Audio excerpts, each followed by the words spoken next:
Olá, meu nome é Rodolfo Silva, eu sou médico de família e comunidade. Nesses vídeos vamos falar sobre duas notas técnicas recentemente publicadas pela Coordenação Estadual da Atenção Básica. Elas foram orientadas para o auxílio no cuidado dos pacientes com doenças crônicas não transmissíveis. Neste vídeo, falaremos sobre a nota técnica 02 de 2018, que nos traz orientações para o melhor cuidado dos pacientes com diabetes mellitus. Esperamos que ao final desses vídeos você consiga aplicar na sua prática clínica de forma intuitiva o conteúdo dessas duas notas técnicas. Vamos começar? Ao longo desse vídeo, você poderá compreender qual o impacto do diabetes mellitus na saúde da população, quais os critérios para o diagnóstico de diabetes mellitus e como realizar a estratificação de risco para os pacientes com esse diagnóstico. Sabemos que o diabetes mellitus apresenta uma prevalência de em torno de 7% na população a partir de 18 anos. A hiperglicemia crônica de longo prazo está associada à repercussão em diversos órgãos e sistemas. E o diabetes mellitus é fator de risco para doenças do sistema circulatório, sendo essas, junto com as neoplasias, as duas principais causas de mortalidade na população gaúcha. Há dois principais tipos de diabetes mellitus. O tipo 1, caracterizado pela deficiência total de insulina, com início abrupto e acometendo principalmente crianças e adolescentes. E o tipo 2, com início mais insidioso, sintomas mais brandos e manifestando-se geralmente em adultos com excesso de peso e histórico familiar de diabetes mellitus. Existem ainda outros tipos de diabetes mellitus, mas por apresentarem menor prevalência, não foram abordados nessa nota técnica. Partindo-se do já conhecido princípio que a atenção primária apresenta como característica a coordenação do cuidado, é válido destacar que os profissionais que nela atuam devem trabalhar de forma integrada e multiprofissional, realizando o planejamento do cuidado do paciente de forma individualizada. Devemos fornecer apoio para mudanças do estilo de vida, controle metabólico e prevenção de complicações crônicas. Para isso, devemos utilizar como ferramentas as consultas periódicas e individualizadas, as intervenções educativas e também atividades de autocuidado, que podem ser realizadas tanto em grupo quanto de forma individualizada. E não podemos esquecer também do registro de todas essas atividades no prontuário eletrônico do paciente. E vale lembrar que essas atividades não têm como objetivo principal o controle apenas do número da hemoglobina glicada, o número de glicemia de jejum, quais os valores do HGT desse paciente, mas sim a prevenção de lesões em órgão-alvo dessa pessoa que teve o diagnóstico de diabetes mellitus. No entanto, é importante destacar alguns números que guiam o cuidado aos nossos pacientes. O diagnóstico de diabetes mellitus se dá por pelo menos dois dos seguintes critérios: glicemia de jejum maior ou igual que 126, teste de tolerância à glicose maior ou igual que 200, hemoglobina glicada maior ou igual que 6,5%, devem ser confirmados em uma segunda medida.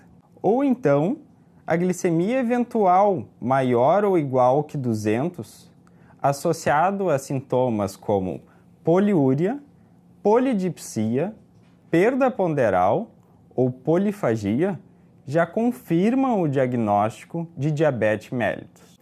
Pacientes que apresentam valores intermediários, isto é, glicemia de jejum de 100 a 125, ou então teste de tolerância à glicose de 140 a 199, ou então uma hemoglobina glicada de 5,7 a 6,4, são denominados pré-diabéticos e apresentam um risco aumentado em relação à população em geral de evoluírem para diabetes mellitus. Sobre a estratificação dos pacientes com diabetes mellitus, utilizaremos 4 categorias: baixo, médio, alto e muito alto risco. Vamos conferir as características de cada uma delas. Baixo risco. Essa categoria corresponde às pessoas com glicemia de jejum alterada e intolerância à sobrecarga de glicose. Representam 20% da população de diabéticos que estão sob os nossos cuidados. Médio risco. Essa categoria corresponde aos pacientes que apresentam as 3 das seguintes características: um bom controle pressórico e metabólico, que não apresentaram nos últimos 12 meses internações por complicações agudas e que também não apresentam complicações crônicas, sejam elas micro ou macroangiopáticas. Alto risco. Para os pacientes se enquadrarem nessa categoria, eles necessitam apresentar apenas uma das seguintes características: ausência de controle metabólico, ausência de controle pressórico, internação nos últimos 12 meses decorrente de uma complicação aguda ou então complicações crônicas, sejam elas, novamente, micro ou macrovasculares. Muito alto risco. Os pacientes que tiveram já o diagnóstico de diabetes mellitus e que se encaixam nessa categoria apresentam qualquer uma das seguintes características: mau controle metabólico ou pressórico, apesar de múltiplos esforços prévios.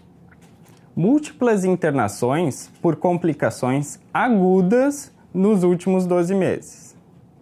Ou então, que tenha apresentado síndrome arterial aguda há menos de 12 meses, isto é, AVC, AIT, infarto agudo do miocárdio, angina estável ou doença arterial obstrutiva periférica com a necessidade de intervenção cirúrgica. Podem também apresentar complicações crônicas severas, isto é, doença renal estágio 4 e 5, pé diabético de risco alto, ulcerado com necrose ou com infecção, comorbidades severas, como câncer, doença neurológica degenerativa, doenças metabólicas e outras. Enquadram-se também nessa categoria aquelas que apresentam risco social, isto é, idosos dependentes em instituições de longa permanência ou pessoas com baixo grau de autonomia, com incapacidade de autocuidado e aquelas desprovidas de rede de apoio familiar ou social. Com relação ao protocolo de endocrinologia, vale destacar as condições clínicas que indicam a necessidade de encaminhamento para emergência, como a suspeita de cetoacidose diabética e a síndrome hiperosmolar hiperglicêmica não cetótica. Já para o encaminhamento para endocrinologia, devemos considerar como critérios: paciente em uso de insulina em dose otimizada, isto é, mais de 1 unidade por quilograma de peso por dia, ou doença renal crônica, ou seja, com taxa de filtração glomerular menor do que 30, ou paciente com diabetes mellitus do tipo 1. Para mais informações sobre diabetes mellitus, você pode conferir o protocolo de encaminhamento à endocrinologia disponibilizado pelo Telesaúde RS, que também nos traz o resumo de diabetes mellitus, ou então o caderno de atenção básica número 36, disponibilizado pelo Ministério da Saúde. E não esqueça também de utilizar os aplicativos do Telesaúde RS, como para cálculo da taxa de filtração glomerular estimada. Acompanhe também o nosso site e as nossas redes sociais para novidades sobre lançamentos e atualizações. Bem, por enquanto, ficamos por aqui.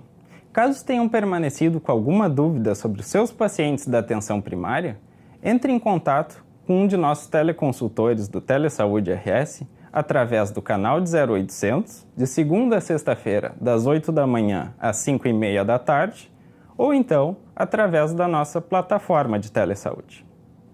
Tchau, tchau!